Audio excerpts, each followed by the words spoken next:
We are go for liftoff in T-minus 30. Hit the record button.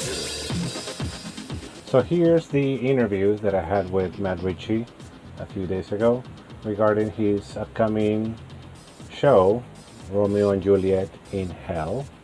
But as usual, I usually start with a bang, and this time was no exception. There were some technical difficulties, so that's how we started the conversation, but it turned out to be great after all. So here I give you Matt Ritchey's interview. Shakespeare has cursed this show from hell or from heaven, wherever he is. And so he doesn't want this to happen for some reason. How you doing? I'm good, man. How about yourself? I am good. So far.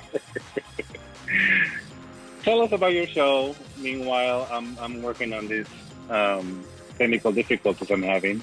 But tell us about why Romeo and Juliet in hell? Why do you do that to these people? Well, I wrote this actually a really long time ago. I was in, I want to say college. Part of me wants to say high school, but that's probably wrong. I think I was in college. And I had a thing about Romeo and Juliet, the play. I really disliked it. And my problem with Romeo and Juliet is that from the very beginning, I always felt like it's a couple of 13-year-old kids who have like this, first-time love that I know everybody else is supposed to think is like, oh, romantic, and it's the first love and the most. I'm like, no. It's a couple of kids who fall in love like for the very first time. Like any normal human being is going to get that it's like, okay, this is the first time out of probably several that most people have. And, they do all of the same things that any normal kid of that age would do. It's like, oh, my God, I'm going to die if I'm not with this person. And and so it's glorifying, kids who get ultra dramatic about, being in love, which was never, my thing. Let me take that back. It was probably completely and totally my thing. I guarantee I did that when I was in high school. But I think that was part of my issue. Was I recognized that in the play, and I was like, we shouldn't be glorifying this. I just thought it was about a couple of annoying kids. So I really didn't. I was not a fan of the play. No, while recognizing, of course, that it's brilliant. And the thing about Shakespeare is not the stories that he tells, it's about how he tells them. It's the way he tells the story, not the story itself. Which I think is true for all stories. The story of Star Wars has been told about 1 million times. They've just, changed the names. But the way George Lucas told that story is the thing that's, impressive. So anyway, so I hated Romeo and Juliet. And I think I had the title Romeo and Juliet in Hell. I didn't know what it meant. I didn't know why they were there. I didn't know any of that stuff. And you could do the whole actual biblical thing about like, oh, okay, well, they killed themselves, so maybe they're supposed to be in the Wood of Suicides, because I was, reading Dante and getting into kind of like, the Catholic, quote-unquote, realities of hell. But at the same time, I knew this was going to be a comedy. And but I was like, all right, so how do we do something funny? I'm like, oh, you know what would be really good? Is seeing other Shakespeare characters perform the play Romeo and Juliet. So that's what it wound up being. Is I created a scenario where blasphemy. Yes, exactly. That's it. 100%. And it's funny you should say that. Because I literally just read a quote from Ricky Gervais that said, blasphemy is saying that a human being can say some words and an all-powerful supernatural being is about to have feelings hurt. I think it's brilliant. But yes, totally, it's total blasphemy. So if the idea is that heaven and hell are fictional, then that means only fictional people can go there. So I decided the new rules are if you are in a fictional play or a story or a book or a movie or whatever that is, and you die over the course of the story, by the end of the story, you go to hell. Because that's what the Greeks thought. Greeks thought when you died, you went to the underworld. So I'm kind of making that equation. Like if you die, you go down. And if you survive and the story is over and no one's reading it or watching it anymore, then you go up to heaven. It doesn't mean you're good. It just means that you survived. So, but then to add a little bit of that, kind of classic Christian idea of hell is about being punished. I decided to have Romeo and Juliet in a personal hell, and their personal hell is they have to listen to Tony from West Side Story sing Maria for eternity, just to them. Because in the same way that I wasn't a fan of Romeo and Juliet, I wasn't a fan of West Side Story. Why do you do this to yourself, though? Like, I don't understand. Exactly. I hate Maria. I hate Romeo and Juliet. So I'm going to put them together in a play where I'm going to invest my time, like, a couple months or 3 months developing it, and I'm going to hate it even more. Or maybe I'll love it at the end. I don't know. Well, it was so far. It was kind of like how is it? It was kind of my personal. Doesn't make sense. That's why I liked it. Okay. So long story short, way too late. Romeo and Juliet are in hell. They have to listen to Tony sing West Side Story material for eternity. And Tybalt and Mercutio show up. Tybalt and Mercutio, as you may remember, were killed over the course of the Romeo and Juliet storyline. And now that they're in hell, they have figured out what I figured out when I was in college, which is really, if it wasn't for these two and their stupid puppy love, Tybalt and Mercutio would still be alive eating at their favorite Italian restaurant.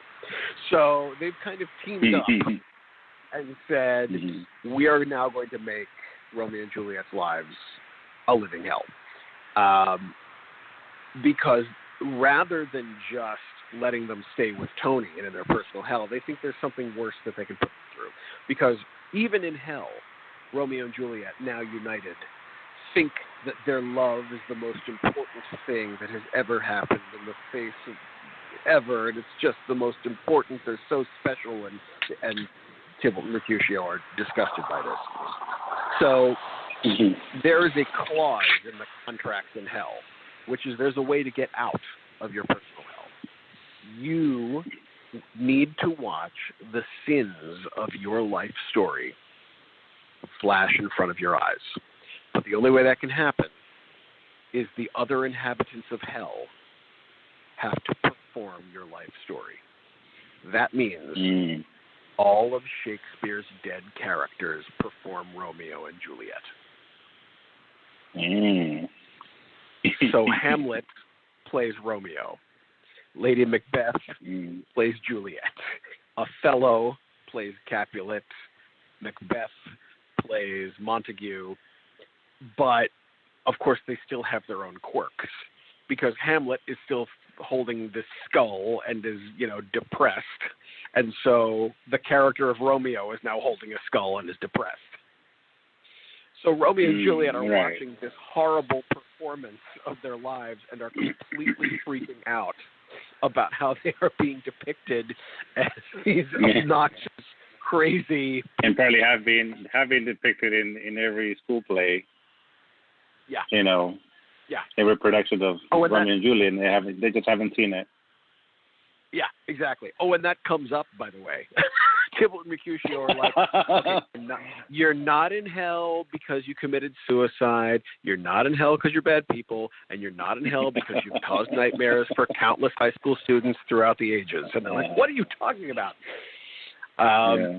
So the bulk of the show is Shakespeare's dead characters performing Romeo and Juliet. And it goes off the rails because it goes from that performance into there's literally the Family Feud. I mean the game show. The Family Feud. Either way, it's perfect. It works, I guess.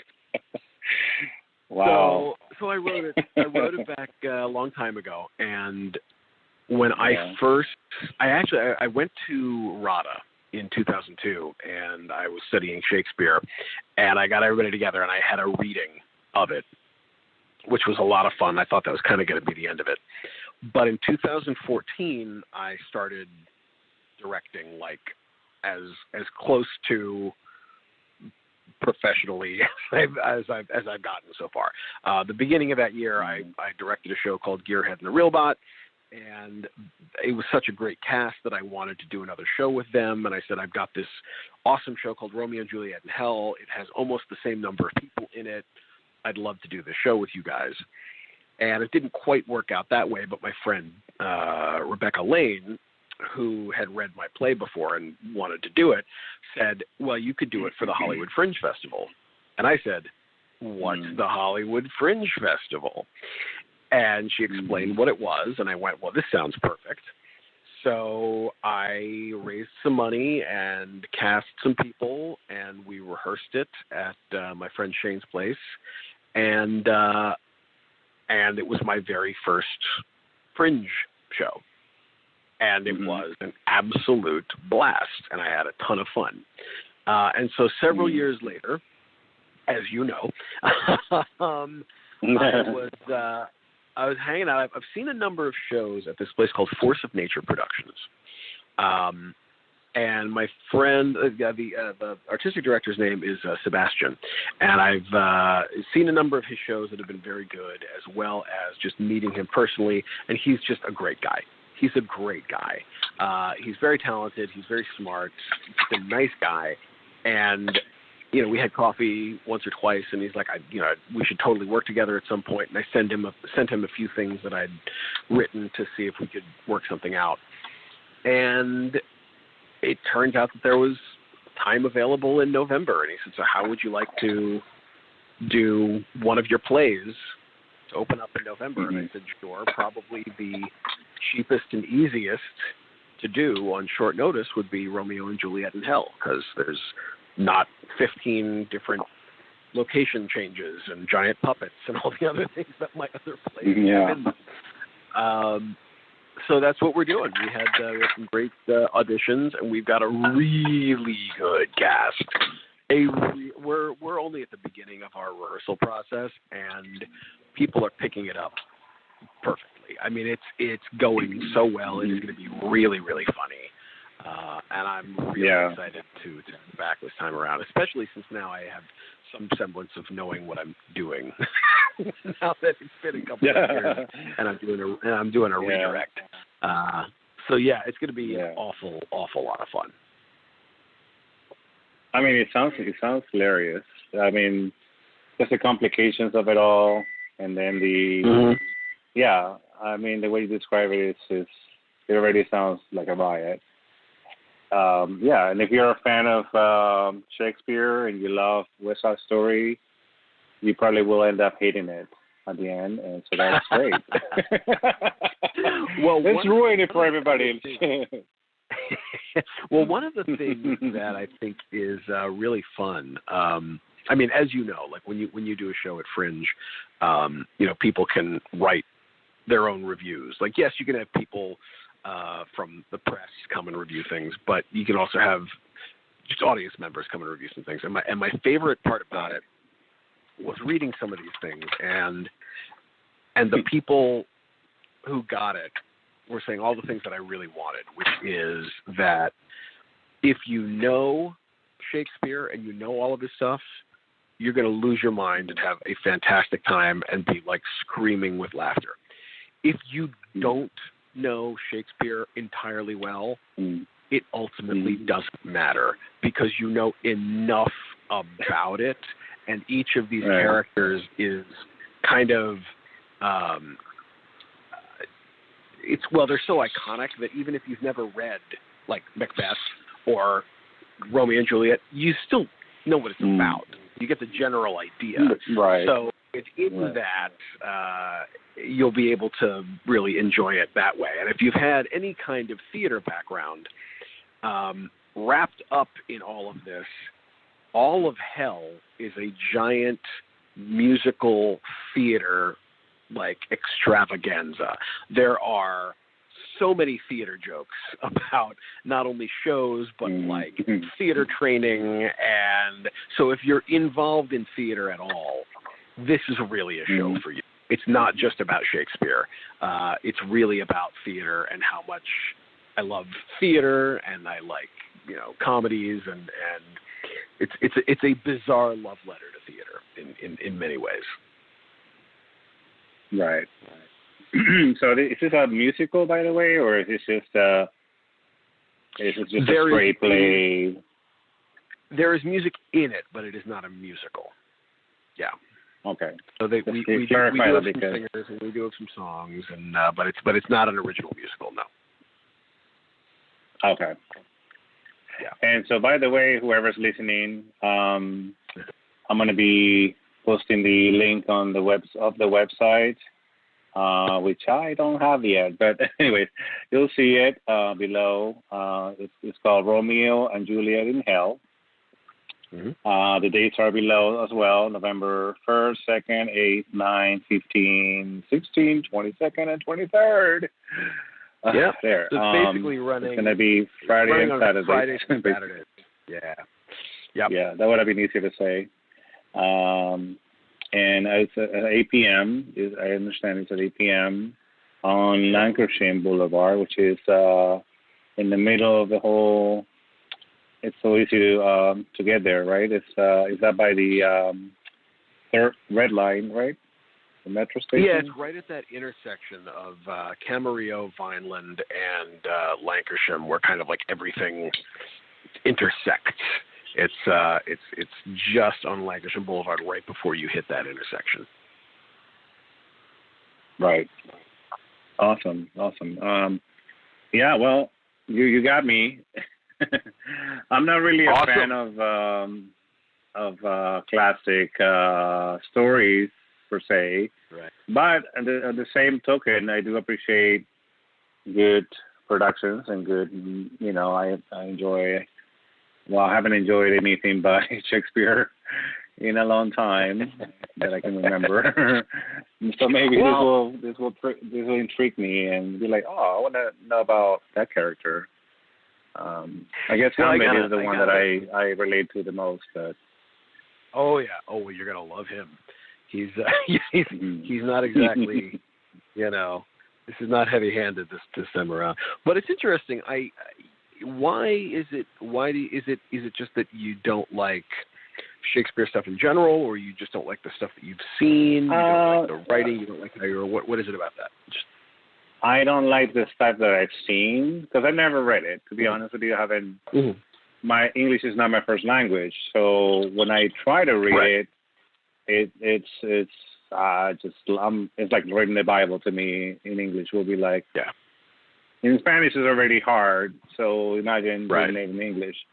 So and it's like Don Quixote. I don't know if you ever heard of. Well, you probably have. Oh, Don Quixote, Men of La Mancha, and all that. So if you read the original script, the original book, novel, or volumes of novel, because that is like the longest. Anyways, in high school, I had to read that, and I hated it. I hated Don Quixote, like you have no idea, until I saw Hombre de la Mancha or Men of La Mancha. Oh, really? And then I loved it. I'm like, oh my God, but it's totally. It's not the same thing. You know, basically he's a crazy person. He's stuck in an asylum, and so it was totally different. And then I loved it. I'm like, okay, now I'm loving it because yes, he was crazy, and yeah, it makes sense. Like he will be in an asylum, thinking that Sancho is right there, and the horrors, and it was hilarious. And I laughed and I loved it. And then I'm like, now I appreciate it. Maybe that's the twisted version of it, and that's why I love it. So you know what I mean. Also, I hated the musical they did back in the day, Leonardo DiCaprio and Claire Danes, and I don't know why I did not like it. I could not get into it. It's so terrible. I don't know. It's terrible.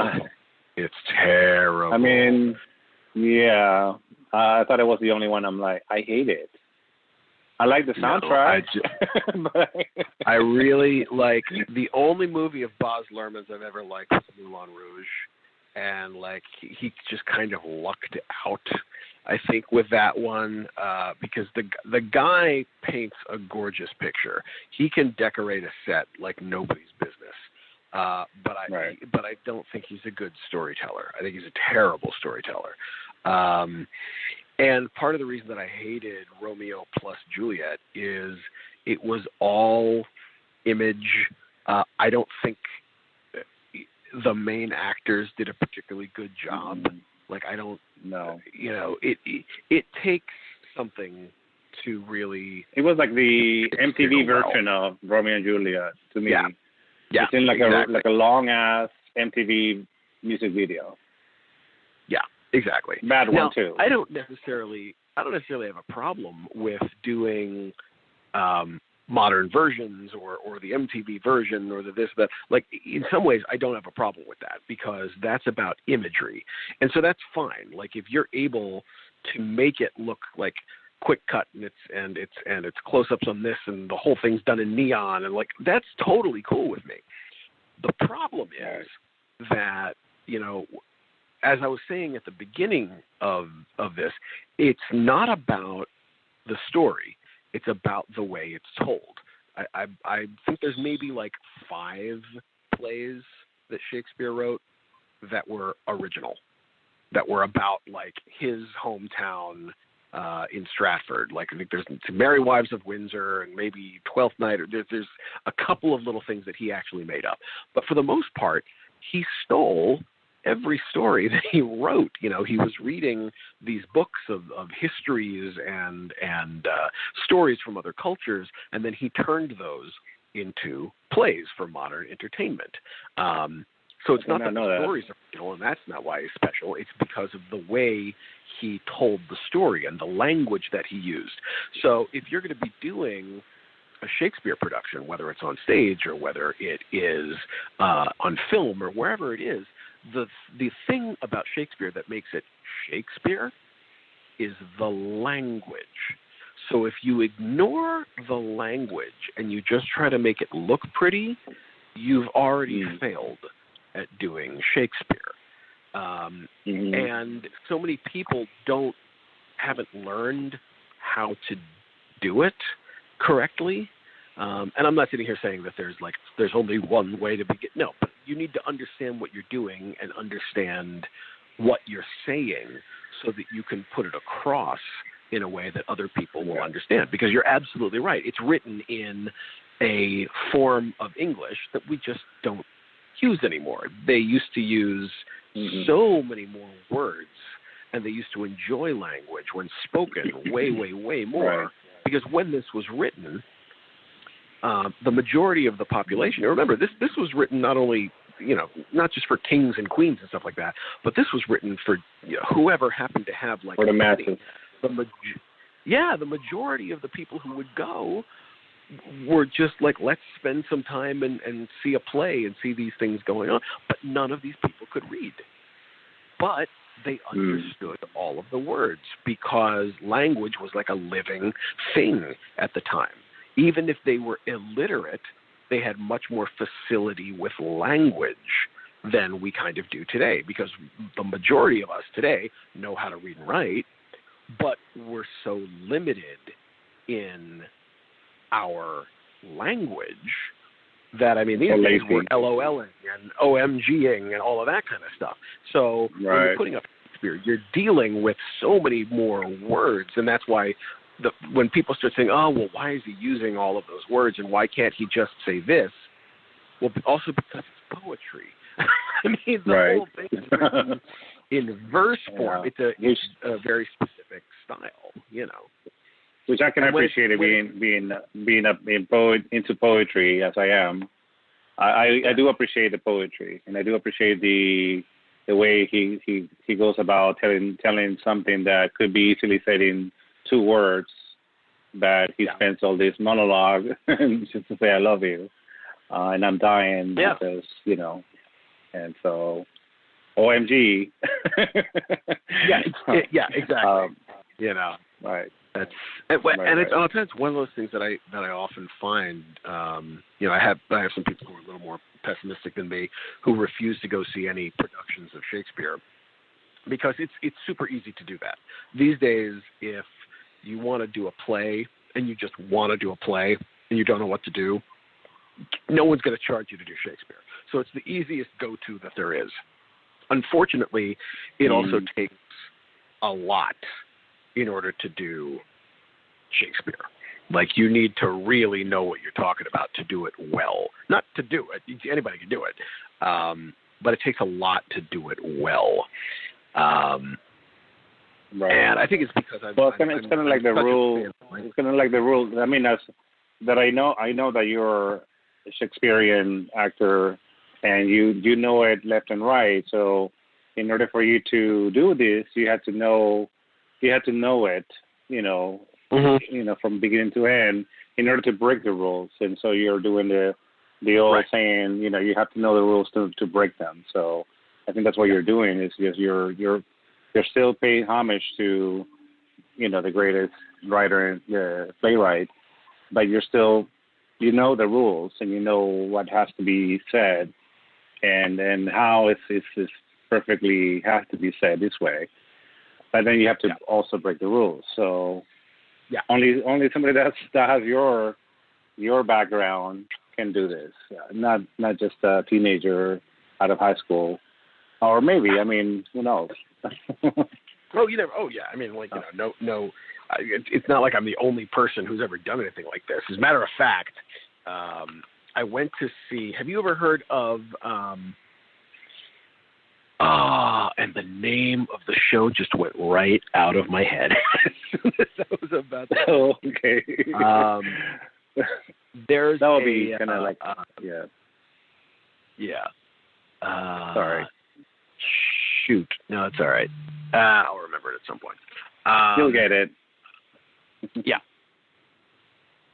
Okay. Something Rotten. There's a Broadway musical called Something Rotten. And Something Rotten is about, it takes place back, in the Elizabethan era, and it's about somebody there's this guy who's trying to be a playwright, and Shakespeare is like this, everybody's favorite playwright. Well, it turns out that this guy wants to write a brand play, but he's the first person to wind up writing musical theater. And it's this unbelievably funny comedy. Oh, yes.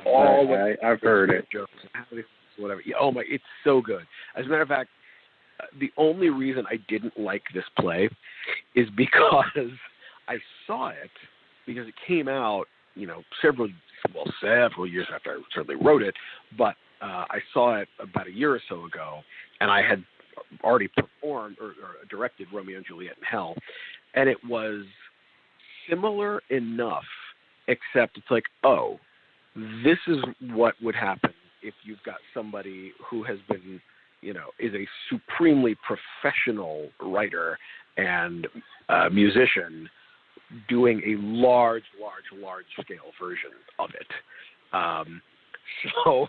So this kind of thing has definitely been done before, because that play is just beyond. I think it's Candor and Ebb. It's just fantastic. But from a smaller perspective, I think one of the other things that's great about this, and I totally appreciate what you're saying about knowing the rules in order to break them. I think there's a lot of that, and also a lot of the misconceptions of, like, I don't make a joke about the poor Yorick line that everybody gets wrong, or the misquoting, but there's a couple of lines that people always misquote from Shakespeare that I've put in here, and a lot of references to styles of theatrical acting, because even though the characters in Hell are all Shakespearean actors, they do mention that Hell is broken up into different sections. So the place where they're doing this show with all of Shakespeare's dead characters is called the Bard's Abyss. It is a section of literary Hades. There are a lot of other places. There's a place called Grecian Gehenna, where all of the dead Greek heroes are living. And there's the place called the Roman Roasting Pit, where if you were in a Roman story and you died in your story, you were living over there. And then there's my favorite place called Mammoth Misery. So if you died in a Mammoth play, you're actually in a different section of hell. So I try to make it as, the people in hell are not just aware of Elizabethan things. We try to make it as anachronistic as I possibly can to just add to the comedy. Mm-hmm. Actually, yeah. And I believe, I mean, in a more kind of not comedic tone here, or I want to change to regarding hell. Basically, I believe that hell, you have a personal hell. Everybody has a personal hell, and we're living in it. If you wanted to be it, it can be heaven or it can be hell right here. And so, but my particular take on it is very mental and it's very philosophical, like it's all in your head. But when you told me about this show, and I heard the song Maria, and I'm trying to upload it, but it's taking forever, by the way. And yeah, that's another story there. But my personal hell will be to be stuck in hell and listening to Adele nonstop, which is basically what everybody's doing if they turn the radio and put it on East or Coast. Already, that's my personal hell. And I'm like I used to love her. That's the thing is I loved her at the beginning. I loved her, right? And I loved the song, and I actually got inspired to write my own, story about dragons and stuff, right? Because there's a song called "Set the Fire to the Rain" or whatever.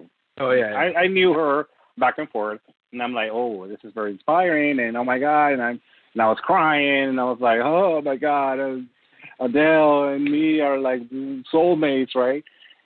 But then they played it every single day. Yeah.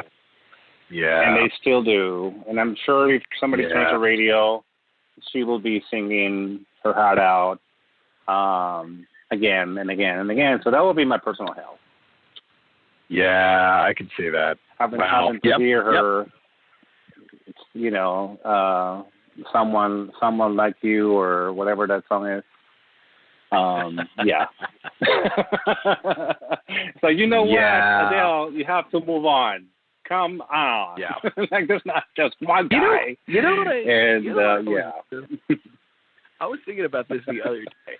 So as sick as you are of that song, and by the way, I totally agree with you, and I totally understand where you're coming from. Thank you. But think about this.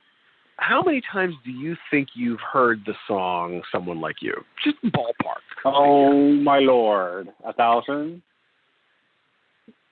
First of all, you actually heard it 1,000 times. I played it on repeat for a very long time, just because I love the song. Oh, that's true, because you liked it initially. That's true. Right. I liked it, and then I loved it, and then it turned to hate right away. I'm like, I hate the song, because you know what? I went through 3 breakups already, and every time I hear that fucking song, I want to kill myself.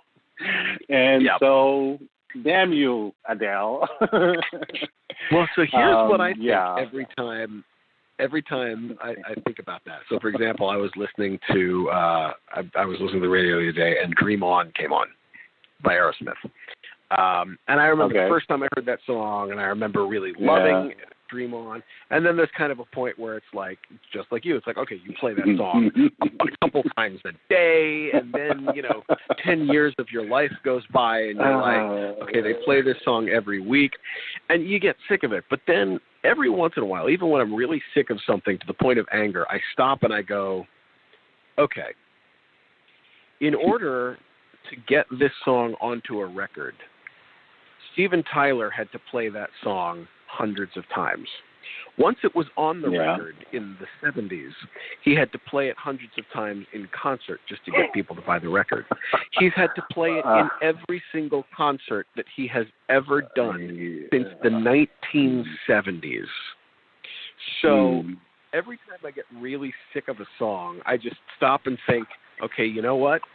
The guy who is still popular, is still performing and whatever, like Adele probably hates the song as much as you do by now. I mean, it might be a little different because she created it in the first place, so there's some kind of love somewhere, but take solace in the fact that the person who's singing it might hate it about as much as you do now. I could be totally wrong about it. Yeah, she's probably already moved on. It's just like, oh my God, here we go again. Let's cry together, shall we?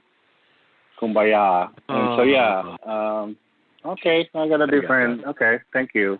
I might like the song again, but yeah. Well, I mean, anyway, you know what actually I found is really helpful, and I don't know that this is going to work for Adele, but my version of that, my real version of that, is Hall & Oates, because I've been a Hall & Oates fan since I love it. 1980 something, right? Now, let me tell you something. Growing up and in junior high and high school in the 90s, saying that your favorite band is Hall & Oates is a really, really good way for people to call you names, because during that time, they were so uncool, and nobody liked them. Right. Everybody thought I was... Or Bee Gees. Oh, yeah, I mean, exactly. The same kind of scenario. Now, the nice thing is that since then, I've literally had some people from junior high and high school write to me on Facebook and say, hey, listen, just letting you know, we were all wrong, and you were correct. Yes, they were. And you were and I was like, yes, they were. The thing this is. But I bring same this as Bee Gees. It's like disco did not die when you decided to burn those records on the stadium. It's like that did not kill disco, by the way. So disco is still going on right now. Exactly. So who's laughing now? All right. So what would you say is Hall & Oates' like biggest song, the one that everybody knows? Man Eater, obviously. Yes, exactly. But I do actually like Sarah as well. Oh yeah, Sarah Smiles. I like them all actually. I like Sarah Smiles. That probably is the. Yeah, but to hear that nonstop would be another thing. Everybody knows. So that's my thing. It's like, I'm the guy who would just play their stuff voluntarily in the car, and it would be on the radio. So I have heard Maneater. Take the number of times that you've listened to someone like you and multiply it by about 10 to 20. That's the number of times I've heard Maneater. And I'm like, nope. And it's the reason that I actually don't want to go see them in concert anymore either, because it's like I know exactly what they're going to play, and I don't want to hear it anymore, because those are the exact songs I skip over. However, what I discovered is, and this might be an issue with Adele, the nice thing is in the 80s, they used to do remixes. So they used to take the song and they'd like extend them or change things or move the vocals and change the music and do this. And I found that my way back into that song is to listen to remixed versions of the song, because now it's new. It's like a cover version, only it's better than a cover version. So it kind of got me back into, but I still can't listen to the original. I can listen to the remixed extended version, but I can't listen to like the 3-minute version of the song. It's gotta be a completely different version. So talk to Adele and remix all that stuff for you. Okay, I'll get on the line. Yeah, when I can. Yeah, little drum. Well, actually, we're. Yeah, she has to get over that guy. But anyways, we're going to wrap it up because it's almost been 45 minutes talking about Adele, and we don't want to cause people to think this is an Adele show. There will be another production that I'm going to make. We're going to write it. Adele in Hell. That'll be good. Adele in Hell, right. Yeah. Okay. So anyways, this is Matt Ritchey. Again, this is another great episode, I think, or not. I'll probably be laughing about this later, in hell, when I get into hell and I see Adele or see Shakespeare. Please they'll be like, you! Of 21 with you to the theater. So once again, yeah. So Romeo and Juliet in Hell. It is actually a comedy. It is a lot of fun. It's if you know Shakespeare, you're gonna laugh hysterically. If you don't know a lot of Shakespeare, you're still gonna laugh hysterically because it's not just for Shakespeare people. And if you're a theater person, whether you really have studied theater, you make your living in theater, whatever connection you may happen to have, it's very much for you. This is very much for the theater community. It's going to be very funny. I've got a hysterical cast. I've got a great production team. It's going to be going up starting November 1st. It's going to be Fridays and Saturdays at 8 p.m. The Actors Workout Studio in Lancashire. It's really, really fun, and I highly recommend. Tickets are on sale right now, by the way, at fonprods.tix.com. That's fonprods.tix.com. Start buying your tickets, and I'll see you there. We'll see you in hell. Or yeah, and I'll see you in North hell. Hollywood.